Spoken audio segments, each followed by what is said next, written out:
नमस्कार विद्यार्थियों, मैं सोनू यादव।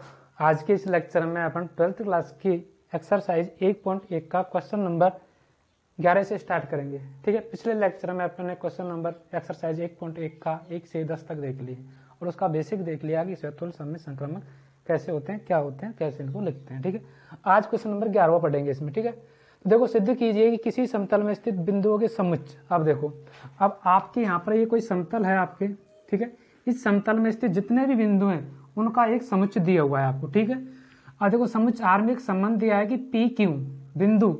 अब जो पी और क्यू में जो संबंध है वो क्या है, देखो पी की और बिंदु पी की मूल बिंदु से दूरी तथा बिंदु क्यू की मूल बिंदु से दूरी क्या है, समान। यानी ये आपका एक्स वाई क्या हो गया, x dash y y dash, ये आपका एक समतल हो गया। ठीक है, अब इस समतल की मूल बिंदु से दूरी यानी मूल बिंदु से इस पी की दूरी और इसी मूल बिंदु से ये बिंदु है आपका क्यू, ये जो दूरी है ये क्या है आपके समान। किससे, यानी इस मूल बिंदु 0 0 से। आई बात समझ में? तो मैं क्या बोल दूं, इसको अपन ओ मान ले, तो मैं ऐसे बोल दूं OP बराबर OQ। क्यों? क्योंकि सर प्रश्न ने दिया हुआ है कि बिंदु P की मूल बिंदु से दूरी और बिंदु Q की मूल बिंदु से दूरी क्या है आपकी, समान। आई समझ में आई आपके? ठीक है, तो इस मूल बिंदु से P और इस मूल बिंदु से Q क्या हो गए, बराबर हो गए। ठीक है, अब फिर आगे क्या कह रहा है, द्वारा प्रदत्त संबंध R एक तुल्यता संबंध है। यानी अब आपको एक समुच्चय दिया है, समुच्चय में कौन से अवयव हैं, समतल में स्थित सभी बिंदुओं के अवयव हैं और R संबंध दिया है उस समतल में स्थित बिंदुओं पर। अब P Q यानी P और Q में इस प्रकार जुड़े हुए हैं कि P और Q की मूल बिंदु से दूरी क्या है आपकी, समान है। तो आपको एक R जो दिया है संबंध तुल्यता संबंध सिद्ध करना है। ठीक है, यहाँ तक समझ में आया आपके? ठीक है, अब आपको सिद्ध करना है, पुनः सिद्ध कीजिए बिंदु P। आप देखो यहाँ तक आपका एक सवाल हो गया, यहाँ तक आपका क्या हो गया, एक सवाल हो गया। दूसरा सवाल यहाँ से स्टार्ट हो गया इसी में। अब सिद्ध कीजिए मूल बिंदु P नॉट इक्वल टू 0। इसका अर्थ ये है कि जो P है उसका जो निर्देशांक है यानी उसके जो बिंदु है 0 0 नहीं हो सकते और इसके अलावा कुछ भी मान हो सकता है क्या, P के से संबद्ध बिंदु सभी बिंदुओं का समुच्चय P से होकर जाने वाले एक ऐसे वृत्त को निरूपित करता है जो कि जिसका केंद्र क्या है, मूल बिंदु पर है। यानी ऐसे बिंदु से गुजरता है जिसका केंद्र क्या है, मूल बिंदु पर है। ठीक है, तो ये तो बाद की बात है, पहले अपन R स्वतुल्य सिद्ध करते हैं। ठीक है, तो देखो इधर यहाँ से स्टार्ट करता हूं मैं सवाल को, कौन से 11वें को। ठीक है, तो स्वतुल्य सिद्ध करने से पहले अपन क्या, पहले R संबंध लिख लेता हूं मैं, क्या कि R में P और Q दो अवयव हैं, इनका संबंध किस प्रकार जुड़े हुए हैं कि मूल बिंदु से मूल बिंदु से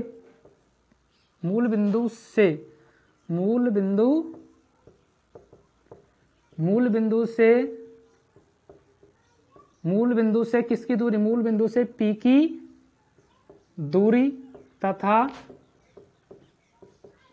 मूल बिंदु से Q की दूरी क्या है, समान। दूरी क्या है, समान है।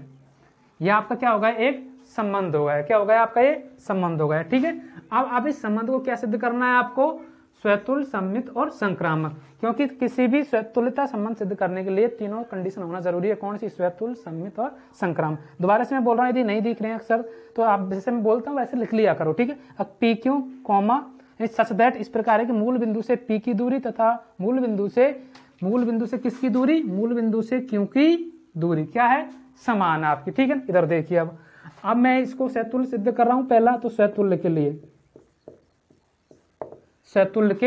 ठीक है, स्वतुल्य के लिए क्या सिद्ध करूंगा, यदि P बिलोंग्स टू क्या, किसमें है, R में, और इस P में क्या संबंध होना चाहिए। अब देखो ये P और P बिलोंग्स टू R में होगा। क्यों, देखो इस मूल बिंदु की P से दूरी और इस मूल बिंदु की P से दूरी, यही अर्थ हो गया ना इसमें। क्योंकि ये दो बिंदु है, ये P हो गया, ये Q हो गया, तो ये तो यहाँ पर P तभी आएगा, तो मूल बिंदु से तो ये दूरी हमेशा समान ही तो रहेगी स्वयं के साथ में। और वैसे भी ये दोनों अवयव क्या है, समान दूरी पर है। तो इसका अर्थ हो गया क्या, अब मूल बिंदु से P की दूरी तथा मूल बिंदु से P की दूरी क्या है, समान है। दूरी क्या है, समान है। ठीक है ना, यहां तक तो समान है, तो यानी ये अवयव किसमें आएगा, इसमें आएगा। तो इसका अर्थ आपका क्या होगा कि R स्वतुल्य है। दूरी कैसे समान है भाई, कोई भी बिंदु 2 पर लो या 3 पर लो, दूरी P से समान है, समान ही तो रहेगी वो। ठीक है, तो इसका अर्थ हो गया क्या, ये R क्या हो गया, स्वतुल्य हो गया। अतः आर क्या है आपका स्वतुल्य। ठीक है, दूसरा देखते हैं अपन क्या, दूसरा देखेंगे अपन सममित। दूसरा क्या देखेंगे अपन, सममित। ठीक है, सममित में क्या लिया, कितने अवयव होंगे, जैसे पी क्यू लिया, p comma r belongs to किसमें, आर में। तो इनका अर्थ क्या होना चाहिए, अब पी की मूल बिंदु से दूरी और क्यू की मूल बिंदु से दूरी क्या होनी चाहिए, समान, क्योंकि इन दोनों में संबंध क्या दिया है, देखो ये संबंध होना है, इसको ये सेटिस्फाई करना चाहिए। ठीक है, तो मैं लिख सकता हूं कि मूल बिंदु से पी की दूरी, मूल बिंदु से पी की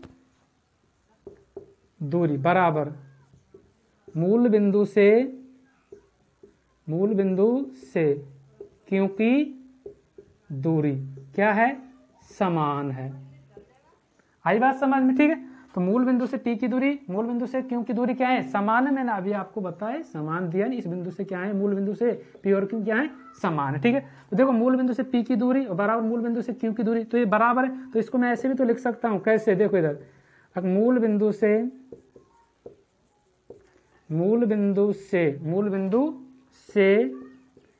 क्यू की दूरी, मूल बिंदु से क्यू की दूरी, ठीक है, बराबर मूल बिंदु से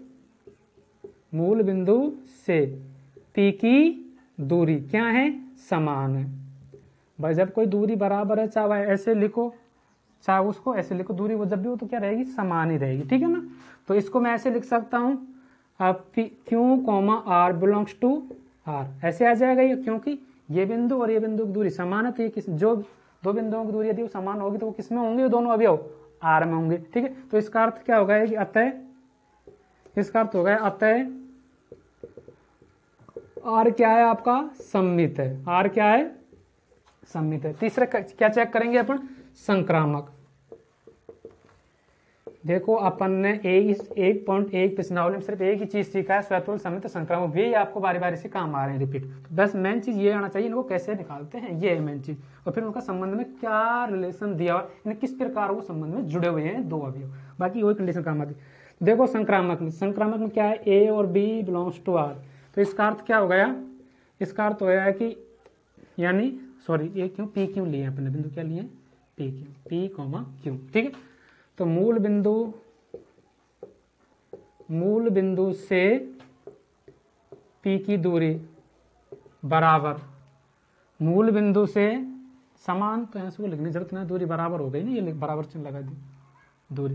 तो मूल बिंदु से पी की दूरी, मूल बिंदु से क्यू की दूरी क्या है, बराबर है, ये बराबर चिन्ह लगा दिया। और फिर पी क्यू इसमें आ गया, इसमें कितने अवयव होते हैं, 3, और पी की दूसरा अपन ले लेते हैं क्यू एस बिलोंग्स टू किसमें कर लेते हैं, आर, यानी एक अवयव पी और क्यू आर में है, तो क्यू और एस भी आर में है, तो अपन क्या होना चाहिए, पी एस भी क्या उसमें होना चाहिए, यानी इसका पालन करना चाहिए। ठीक है ना, देखो इधर विद्यार्थियों, इसको कैसे लिख दूं, अब भाई सर मूल बिंदु से क्यू की दूरी बराबर किसकी होगी, मूल बिंदु से एस की दूरी, इन दोनों में संबंध निकालेंगे। ठीक है, क्या है संबंध, मूल बिंदु की मैं बोल रहा हूं, यदि आपको ये दिख नहीं रहा है ना, समझ में नहीं आ रहा क्या लिख रहा है, मैं बोल रहा हूं तो ध्यान रखा करो क्या है ये मैंने लिखा क्या है। मूल बिंदु से क्यू की दूरी बराबर मूल बिंदु से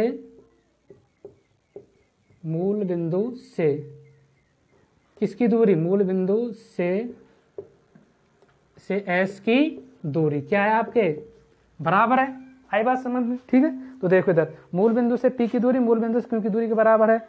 इसमें अपन ने क्या लिया, मूल बिंदु से क्यू की दूरी बराबर किसके, तीसरा अवयव, अब मूल बिंदु से एस की दूरी, ठीक है, बराबर हुई ना।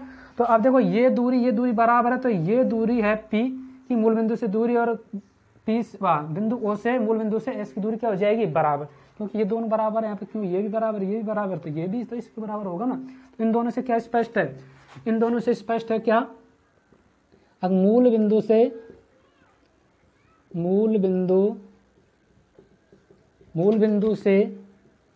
पी की दूरी बराबर क्या आ जाएगी, मूल बिंदु से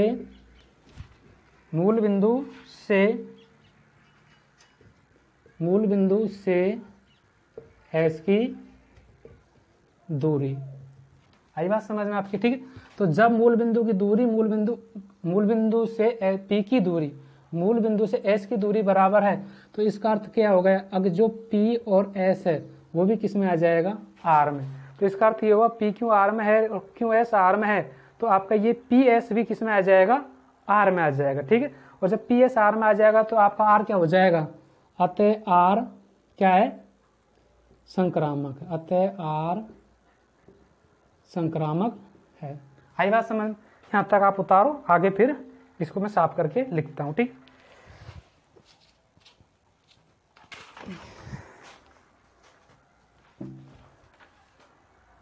देखते हैं आगे, उतार लिया ना, ठीक है, समझ में आ गया। आप दोबारा से पीछे रह जाते हो, दोबारा से वीडियो को पॉज करके देख लो।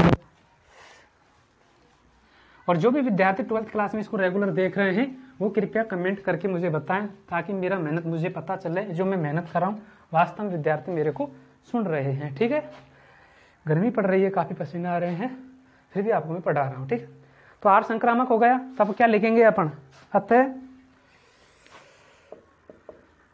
आर स्वतुल्य है, सममित है, और क्या है, संक्रामक है। क्या है, संक्रामक है। इसलिए आर एक तुल्यता संबंध होगा। तुल्यता संबंध की परिभाषा पढ़ेगी जब आर स्वतुल्य, सममित और संक्रामक तीनों हो जाते हैं तो आर क्या कहलाता है, आपका तुल्यता संबंध कहलाता है। क्या हो गया, तुल्यता। अब यहाँ तक आपका, यहाँ तक कंप्लीट हो गया ये क्वेश्चन। ठीक है, आगे कह रहे हैं सिद्ध कीजिए कि मूल बिंदु P, यानी आपकी ये आपका एक प्लेन है, यानी ये आपका प्लेन है, समतल है।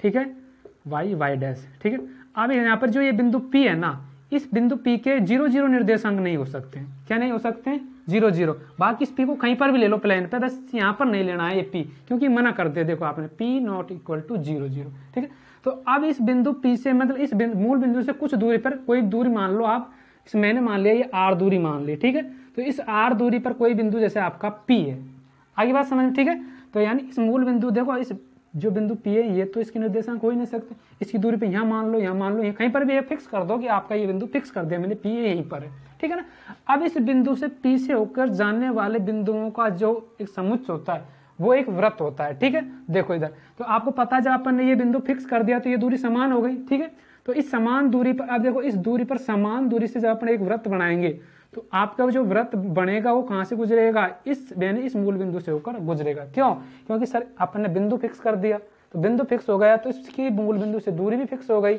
और अपन मूल बिंदु से समान दूरी पर जब अपन एक बिंदुओं का या वृत्त बनाएंगे तो सीधी सी बात हो इस मूल बिंदु से ही गुजरेगा। ठीक है, तो देखो मैं कैसे लिखता हूं इसको, रिमार्क आपकी देखो टिप्पणी हो गई है। टिप्पणी में क्या हो गया, यदि मूल बिंदु क्या है आपके पास में, 0 0 है, 0 0 है, और मैंने OP ये आपका हो गया, ये आपका P हो गया। ठीक है, और OP बराबर क्या मान लिया मैंने, R। ठीक है, तो अब मैं इस R को त्रिज्या, R त्रिज्या, OP बराबर मैंने क्या मान ली, त्रिज्या मान, OP बराबर R मान ली, तो R त्रिज्या का एक क्या बनेगा, R त्रिज्या का एक वृत्त, R त्रिज्या का एक वृत्त बनेगा। ठीक है, जिसका केंद्र क्या ही होगा, जिसका केंद्र मूल बिंदु होगा। आई बात समझ, जिसका केंद्र क्या होगा, मूल बिंदु होगा। दोबारा से रिपीट कर रहा हूं मैं, देखो सिद्ध कीजिए, यदि आपको समझ में नहीं आया मैं दोबारा से रिपीट कर रहा हूं, सिद्ध कीजिए कि बिंदु P नॉट इक्वल टू 0, यानी P की निर्देशांक 0 0 नहीं लेना, ठीक, से संबंधित सभी बिंदुओं का समुच्चय P से गुजरेगा। अब देखो ये बिंदु का समुच्चय तो हो गया, ये बिंदु देखो, ये बिंदु मैंने, ये आपका मूल बिंदु हो गया, ये आप मैंने P बिंदु ले लिया। ठीक है, अब इस P बिंदु से देखो, ये जो P बिंदु से, ये मूल बिंदु से मैंने समान दूरी पर ये बिंदु P यहाँ हो सकता है, यहाँ हो सकता है, यहाँ हो सकता है। ठीक है, ये बिंदु कहीं पर भी हो सकता है, लेकिन इस O से R दूरी पर फिक्स, यानी नियत दूरी पर होगा। ठीक है, तो ये जो बिंदुओं का समुच्चय है ये किससे गुजरेगा, आपके P से गुजरेगा। आगे बात समझ में, क्योंकि ये दूरी आपकी क्या हो गई, समान, ये भी R दूरी पर है, ये भी R दूरी पर है। आई बात समझ में। ठीक है, तो आपका ये क्वेश्चन कौन सा कंप्लीट हो गया, 11वां कंप्लीट हो गया। तो आप उतारो फटाफट में अगला क्वेश्चन लिखता हूँ, तारिया।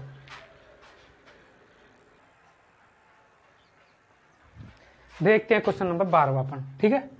सिद्ध कीजिए कि किसी समस्त त्रिभुजों के समुच्चय ए में, ठीक है, समस्त त्रिभुज जितने भी त्रिभुज उनका समुच्चय बना लिया अपन ने ए, उसमें संबंध दिया है are T1 T2 such that, क्या संबंध है T1 और T2 में क्या संबंध है, T1 T2 के समरूप है, ठीक है। तो अपन को द्वारा परिभाषित संबंध आरेख तुल्यता संबंध सिद्ध करना है, ठीक है। तो अपन पहले यहाँ तक सिद्ध करेंगे, एक अपन यहाँ तक 2 सवाल इसमें यहाँ तक होगा, एक तो इसको तुल्यता संबंध सिद्ध करना है, ठीक है। फिर दूसरा एक भुजाओं 3, 4, 5 वाले समकोण त्रिभुज, भुजाओं 5, 12, 13 वाले समकोण त्रिभुज T2 तथा भुजाओं 6, 8, 10 वाले समकोण त्रिभुज T3 पर विचार कीजिए। T1, T2, T3 में से कौन से त्रिभुज किस प्रकार संबंधित है, ये अपन को क्या करनी है, इसमें जांच करनी है। पहले अपन इसको आर को तुल्यता संबंध सिद्ध करेंगे, ठीक है। आर में जो संबंध दिया है अपन को T1 T2 जो त्रिभुज है T1 T2 के समरूप है, ये इनमें क्या दिया है, संबंध दिया है T1 और T2 में, ठीक है। अब देखो इधर 2 त्रिभुज समरूप कब होते हैं, ये आपको पता होना चाहिए, तभी आप इस सवाल को समझ सकते हैं अच्छे से। तो मैं पहले बता देता हूँ 2 त्रिभुज समरूप कब होते हैं, ठीक है।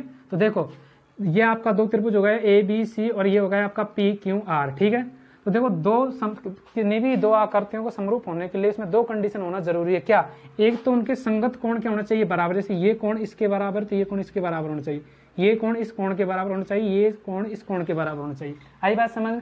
और उनकी संगत भुजाओं का अनुपात क्या होना चाहिए, बराबर, तभी 2 आकृति आपकी क्या कहलाएंगी, समरूप। जैसे आपकी ये ले ली ABC XY Z, ठीक है। तो यानी इस ए के संगत कौन सी भुजा आनी चाहिए, ये, यानी AB के संगत आपकी भुजा आनी चाहिए कौन सी, PQ, और BC के संगत कौन सी आनी चाहिए, QR, और आपके AC के संगत कौन सी आनी चाहिए भुजा कौन सी, PR, ठीक है। तो इन भुजाओं का अनुपात समान है, ठीक है। तो ये 2 आकृति आपकी क्या कहलाएंगी, दोनों आकृति समरूप कहलाएंगी, ठीक है। आगे चलते हैं अपन, अब इसको सिद्ध करते हैं, समझ में आ गया आपके,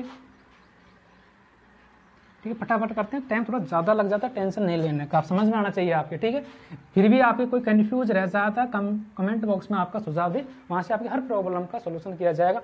इस सवालों की अपन कड़ी कड़ी खोल सकते हैं, लेकिन आपको बताना पड़ेगा आपको क्या चीज समझ में नहीं आई, ठीक है। अब देखो अपन अब एक संबंध ले लेते हैं आर, क्या दिया है इसमें संबंध, समुच्चय आपके हो गया, किस में आएंगे, समुच्चय में त्रिभुज आएंगे, ठीक है, सभी प्रकार के। तो आपके संबंध दिया T1 T2, इन दोनों में संबंध क्या है कि T1 T2 के क्या है, समरूप है, आई बात समझ। ये संबंध दिया है, इसको क्या करना है आपको, तुल्यता संबंध सिद्ध करना है, ठीक है। कौन सा करना है, तुल्यता। तो तुल्यता हम पहले क्या निकालेंगे अपन, स्वतुल्य, ठीक है। कोई अक्सर समझ में नहीं आता क्या लिखा है, मैं बोल रहा हूँ उसको ध्यान रखा करो आप, ठीक है ना। तो मैंने इसमें संबंध लिया कि T1, T2, T1 इसमें स्वयं के साथ में संबंध आता है, ठीक है, किसमें, R में, ठीक है।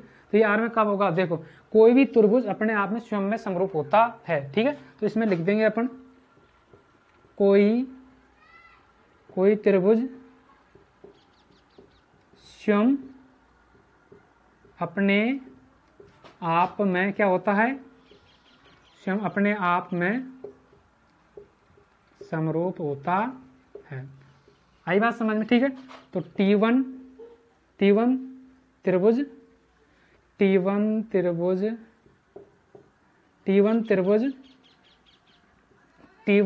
के क्या होगा, समरूप होगा, T1 त्रिभुज के क्या होगा, समरूप होगा, आई बात समझ में। तो ये R क्या हो जाएगा आपका, अतः R क्या हो जाएगा, अतः R सममित है, आई बात समझ में, ठीक है। दूसरा देखते हैं, यानी कोई भी त्रिभुज देखो स्वयं के साथ में कोई 2 त्रिभुज लेंगे तो अपने आप में तो समरूप ही होते हैं, ठीक है, दोनों ले लो अपन, ठीक है। दूसरा देखते हैं अपन सममित, दूसरा कौन सा जांच करते हैं अपन, सममित, ठीक है। सममित में कौन सा अवयव लिया मैंने, T1 ले लिया और T2 ले लिया, ठीक है। ये 2 अवयव ले लिए, इसमें किसमें है, ये R में। तो इन दोनों अवयवों में क्या संबंध होता है, इन दोनों अवयवों में संबंध होता है T1 त्रिभुज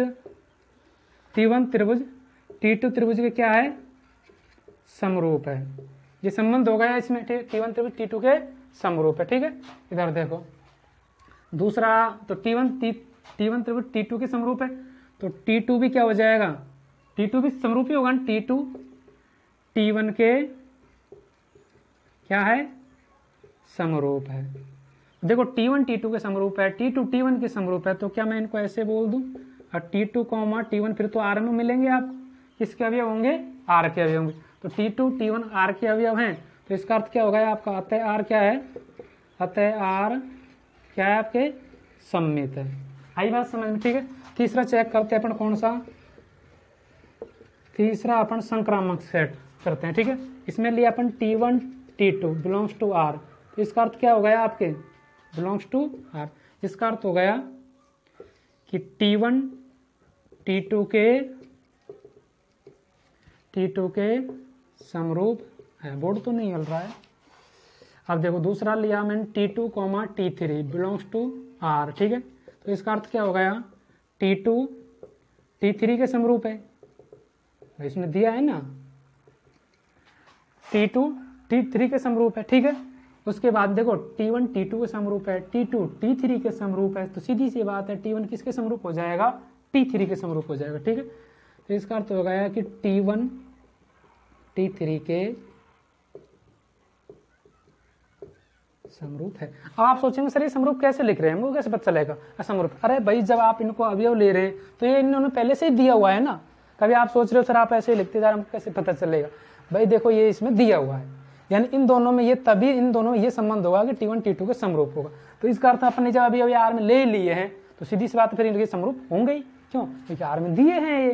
तो ऐसे घबराना नहीं है सर आप ऐसे लिखते हैं, हम कैसे पता चल रहा है समरूप। अरे पैसा वो दिया हुआ है उसमें, क्यों टेंशन लेते हो आप ठाली के लिए। तो T1 T3 के क्या है, समरूप है। तो इसका अर्थ क्या हो गया, अब T1 T3 किस में आ गया आपका, R में आना चाहिए। जब समरूप है तो वो किस में आएंगे, R में। तो जब T1 T3 R में आ गया तो इसका अर्थ हो गया क्या, R क्या है, संक्रामक है। आई होप स्क्रीनशॉट लीजिए, उसके बाद में उतार लेना, ठीक है। अब आगे चलते हैं इसमें।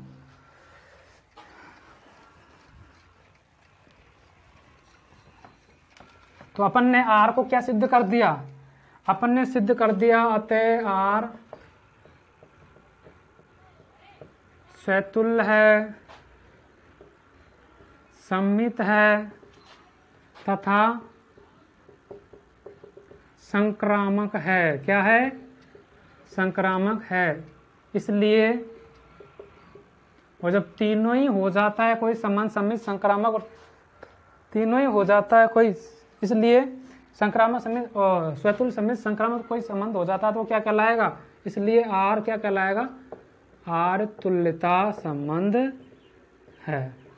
आई बात समझ में, ठीक है। अब ये आपका यहां तक कंप्लीट हुआ। अब देखो त्रिभुज 3 4 5 भुजाओं वाले त्रिभुज T1, देखो ये आपको मैं चलो इनको यहाँ पे स्पष्ट करके दे देता हूँ। ये आपका T1 त्रिभुज हो गया, ठीक है, ABC। यह की भुजा कितनी ले ली मैंने, 3 4 5, ठीक है।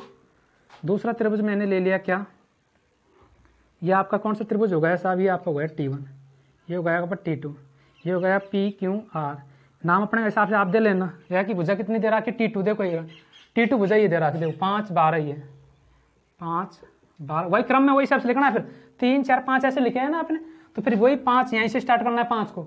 यदि आप गलती कर दो, यदि आपने 3 4 ऐसे लिखे हैं तो फिर अगला यहीं से स्टार्ट होगा 5 12 13, ये ध्यान रखना है, विशेष बात इसमें बस।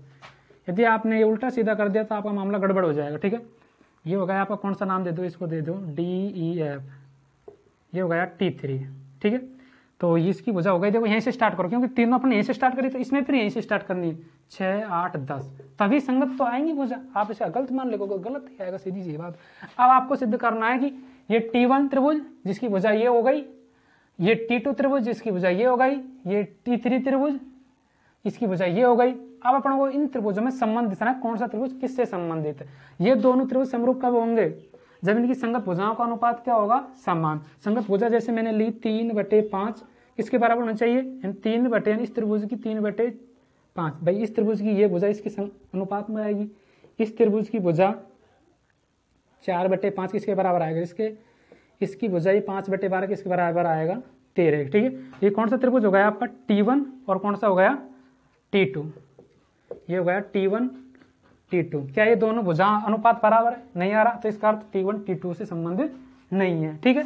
दूसरा देखते हैं अपन, इसमें दूसरी कंडीशन देखते हैं अपन, कौन सा लिया, T1 T2 ले लिया ना, अब लेते हैं T2 और T3, ठीक है।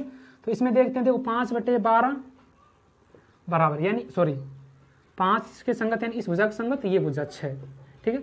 इस भुजा की संगत कौन सी भुजा आएगी, ये आ जाएगी 8, ठीक है। 13 की संगत कौन सी आ जाएगी 10। क्या ये बराबर दिख रहे हैं आपको, ठीक है। ये कौन कौन सा त्रिभुज लिया अपन ने, T2 को और लिया है कौन सा T3, ठीक है।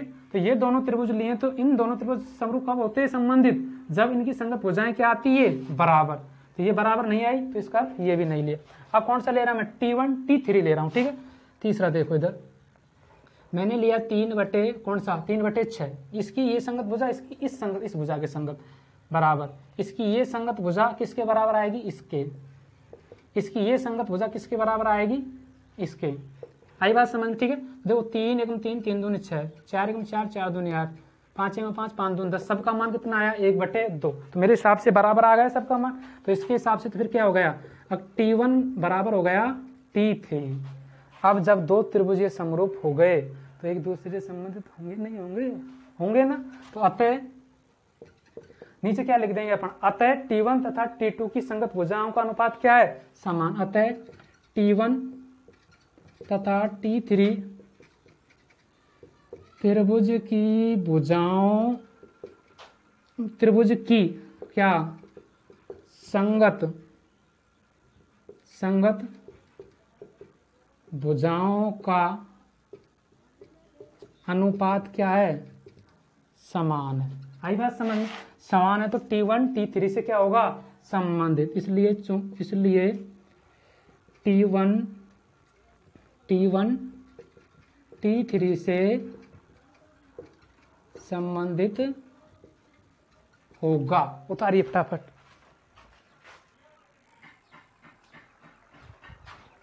देखते हैं विद्यार्थियों 13वां क्वेश्चन, ठीक है। पढ़िए क्या पूछ रहा है इसमें। सिद्ध कीजिए कि समस्त बहुभुजों के समुच्चय, अब जितने भी बहुभुज हैं वे समुच्चय ए में। बहुभुज तो जानते हो ना, यानी सबसे छोटा बहुभुज में कितनी संख्या भुजाओं की संख्या कितनी होती है? 3, ठीक है। यानी 3 भुजाओं से घिरी, 3 या 3 से अधिक भुजाओं से घिरी हुई बंद आकृति क्या कहलाती है? बहुभुज। तो इसमें आपका सबसे छोटा त्रिभुज, फिर आएगा वर्ग, पंचभुज, षष्ठभुज, सप्तभुज, अष्टभुज, जितने भी में सब किसमें आएंगे? समुच्चय ए में आएगा, ठीक है ना। तो इसमें आर एक संबंध दिया हुआ है, आर में P1 P2 इन दो अवयव हैं। इन दोनों अवयव में क्या संबंध है? P1 तथा P2 की भुजाओं की संख्या क्या है? समान। यानी इन दोनों अवयवों में क्या संबंध है? इनकी भुजाओं की संख्या क्या है? समान। इस प्रकार से परिभाषित संबंध आर एक तुल्यता संबंध सिद्ध करना। तो तुल्यता आपको निकालना है, यानी मोस्ट तुल्यता निकाल रहे। तुल्यता कब होगा? समित, स्वतुल्य, समित और संक्रामक होगा, ठीक है। तो 3, 4 और 5 लंबाई की भुजाओं वाले समकोण त्रिभुज से संबंधित त्रिभुज एक ही सभी अवयवों का समुच्चयात कीजिए। आई बात समझ में, ठीक है। ये सभी अवयवों का समुच्चयात कीजिए। अब देखते हैं अपन, पहले तो अपन इस आर को क्या करें? तुल्यता संबंध याद करें, ठीक है। तो देखो तुल्यता याद करेंगे अपन इसको, ठीक है। तुल्यता पहले मैं संबंध आर लिख लेता हूं। आर है आपका क्या? P1 P2, ठीक है। P1 P2 में क्या संबंध है? P1 तथा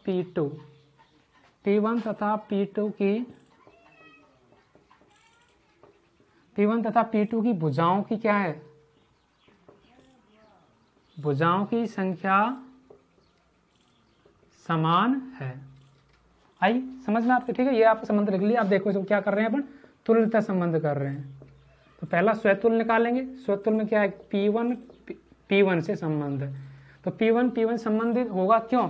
क्योंकि इनमें भुजाओं की संख्या क्या है? समान। तो इसमें जैसे जितनी भुजा, इसमें मान लो 3 भुजा, तो इसमें कितनी भुजा होगी? 3। तो नीचे लिख देंगे अपन, रीजन लिख देंगे, क्योंकि P1 तथा P1 में भुजाओं की क्या है? भुजाओं की संख्या क्या है? भुजाओं की संख्या समान है। भुजाओं की संख्या क्या है? समान है, ठीक है। तो भुजाओं की संख्या समान है तो इसका अर्थ क्या हो गया? अतः आर, ये अवयव इसमें आर में होंगे तो अतः आर क्या हो जाएगा आपका? अतः आर क्या है? स्वतुल्य है, ठीक है। तो दूसरा चेक करते हैं अपन, कौन सा? समित, ठीक है। नहीं समझ में आता है कमेंट बॉक्स में दीजिए, सर आपने कैसे बोल दिया। तुरंत आपको दूसरे कल के लेक्चर में पहला एक्सप्लेन कर दिया आपको, वो मैंने इस प्रकार लिखा, ठीक है। यदि कोई समस्या आती है तुरंत आप कमेंट बॉक्स में दीजिए, सर आपने जो सा भी सवाल है सर इसमें दोबारा से आप रिपीट कीजिए, तो मैं आपको उसका रिवीजन नेक्स्ट क्लास में करा दूंगा, ठीक है। लेकिन आप अच्छे से पढ़ें, बस किसी प्रकार का डाउट तुरंत पूछिए आप, आपको ऑफलाइन की तरह फीलिंग आएगी इसमें, ठीक है। देखते हैं समित। समित में क्या है? P1 P2 belongs to R। इसमें क्या हो गया? अब P1 और P2 में संबंध दिया हुआ ना, इन दोनों में क्या संबंध होना चाहिए? अब P1 तथा P2 में भुजाओं की संख्या क्या है? भुजाओं की संख्या समान। देखो ये राइटिंग समझ में नहीं आ रही है, मैं बोल रहा हूँ, फिर से कह रहा हूँ, बोल रहा हूँ, तुरंत आप उतार ले, ध्यान से सुन लिया करो जब उतारते हैं सब दोबारा से, ठीक है। तो P1 P2 में भुजाओं की संख्या समान है, तो P2 तथा P1 में भी तो भुजाओं की संख्या समान होगी। P2 तथा P1 में भुजाओं की संख्या क्या होगी? भुजाओं की संख्या समान होगी।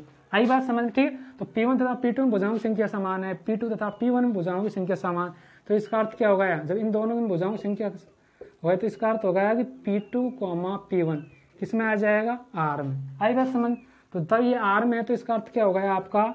R क्या हो गया? सममित। अतः R सममित है, ठीक है ना। तो तीसरा देखते हैं अपन। तीसरा है आपका कौन सा? संक्रामक, ठीक है। संक्रामक में आप में क्या देखेंगे? अब P1, P2 किसमें है? R में। तो इसका अर्थ वही हो जाएगा क्या? अब P1 तथा संबंध आपको R से ही दिखना है, ये आप जो है ना वही लिखना है। P1 तथा P2 में भुजाओं की संख्या क्या है? भुजाओं की संख्या समान। क्या है? भुजाओं की संख्या समान है, ठीक है। दूसरा लिया मैंने क्या? P2 P3। क्या लिया? P2 P3 belongs to R, ठीक है। तो P2 तथा P3 में भुजाओं की संख्या क्या है? में भुजाओं की संख्या क्या है? समान है। भुजाओं की संख्या समान है। आई समझ में आई आपको? देखो P1 P2 में भुजाओं की संख्या समान है, P2 P3 में भुजाओं की संख्या, जैसे मान लो ये पंचभुज ले लिया, यहाँ में 5 है तो यहाँ में 5, तो P2 में 5 हो गई, तो P2 में फिर यहाँ भी 5 होगी, तो यहाँ 5 है तो फिर P3 में 5 होगी। तो इसका अर्थ क्या हो गया? P1 और P3 में भुजाओं की संख्या क्या होगी? समान होगी, ठीक है ना। तो इधर देखो P1 तथा P3 में क्या होगी? P3 में भुजाओं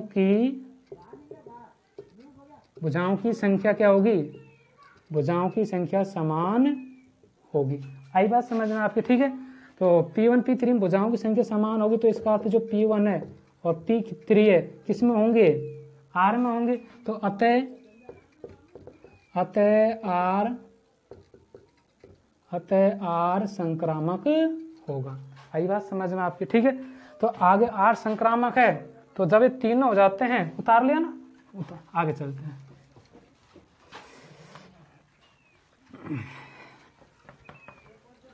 कोई भी सवाल कम समझ में आता है कमेंट बॉक्स में लिख दिया करो। अगली जब नेक्स्ट क्लास स्टार्ट होगी पहले उसी का रिवीजन कराया जाएगा आपको, ठीक है। तो R संक्रामक तक करा दिया आपने, तो नीचे कैसे लिखेंगे आप? अतः R स्वतुल्य है, सममित है और क्या है? और संक्रामक है। इसलिए अपन R को क्या कहेंगे? इसलिए R एक क्या होगा? इक्विवेलेंस रिलेशन, यानी हिंदी में बोलेंगे तो तुल्यता संबंध होगा। आई बात समझ में आप तक, ठीक है। अब देखो, अब आपका यहाँ पर जो आगे दिया हुआ है, इसमें जो टिप्पणी जो अपन को जांच करनी है वो क्या करनी है? देखो अब समझिए आप। 3, 4 और 5 लंबाई का एक समकोण त्रिभुज, 3, 5 समकोण दे रखा, हाँ, लंबाई की भुजाओं वाले समकोण त्रिभुज से संबंधित समुच्चय ए के सभी अवयवों का एक समुच्चय, यानी ए में जो समकोण त्रिभुज यानी इस समकोण त्रिभुज से जो संबंधित हैं उनको अपन समुच्चय ए में लिखना है बस, ठीक है। तो अपन को दिया हुआ है कितना? 3, 5 क्या दिया हुआ है? समकोण त्रिभुज की भुजा दी हुई है। तो समकोण त्रिभुज की भुजाएं, समकोण त्रिभुज भुजाएं कितनी है? 3, 4 और 5। समकोण त्रिभुज भुजाएं 3, 4 और 5 हैं। अब बताओ दे मुझे, अब समकोण त्रिभुज और अवयव समुच्चय ए में क्या है? बहुभुज हैं। बहुभुज में त्रिभुज भी आएंगे, पंचभुज भी आएंगे, षष्ठभुज भी आएंगे, यानी 3 से अधिक भुजाओं वाले जितनी भी आकृति बनेंगी वो सब किस में आएंगी? समुच्चय ए में आएगी। लेकिन अपन को समुच्चय ए में से लेने कौन सी है? यानी समुच्चय ए में जितने भी त्रिभुज होंगे वो सब किससे होंगे? इस त्रिभुज यानी समकोण त्रिभुज से संबंधित होंगे। तो आपको समुच्चय ए में से कौन से? सिर्फ त्रिभुजों का समुच्चय लेना है। त्रिभुजों का समुच्चय इससे संबंध रखेंगे, क्यों? क्योंकि इसमें भुजाओं की संख्या समान है। समझ में आ गई? तो भुजाओं जितने भी त्रिभुज होंगे सब में 3 भुजाएं होंगी, और जो ये त्रिभुज दिया है इसमें भी 3 भुजाएं होंगी, ठीक है ना। तो अपन को यानी समुच्चय में से कौन से त्रिभुज लेने हैं? त्रिभुज लेने हैं, बाकी षष्ठभुज पंचभुजों से अपन को कोई मतलब नहीं है, ठीक है। अब देखो समकोण त्रिभुज की 3-4 भुजाएं दी गई हैं, यानी समकोण त्रिभुज की दी गई हैं, जो कि क्या है? जो कि त्रिभुज की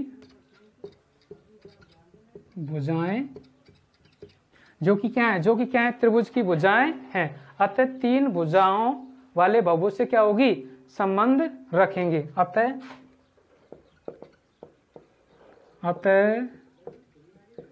यानी भाई समुच्चय में 3 भुजा हैं वाले जो आकृति होंगी उनसे संबंध रखेंगे ये समुच्चय में।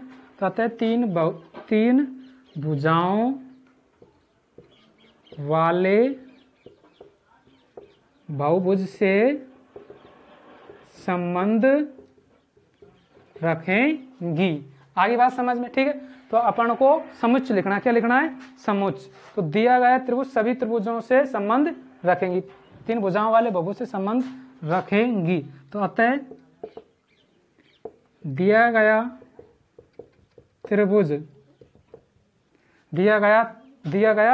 त्रिभुज सभी त्रिभुजों से क्या रखेगा? जो सभी त्रिभुजों से संबंध रखेंगे जो किसमें है? ए में है। अतः दिया गया त्रिभुज सभी त्रिभुजों से संबंध रखेगा, संबंध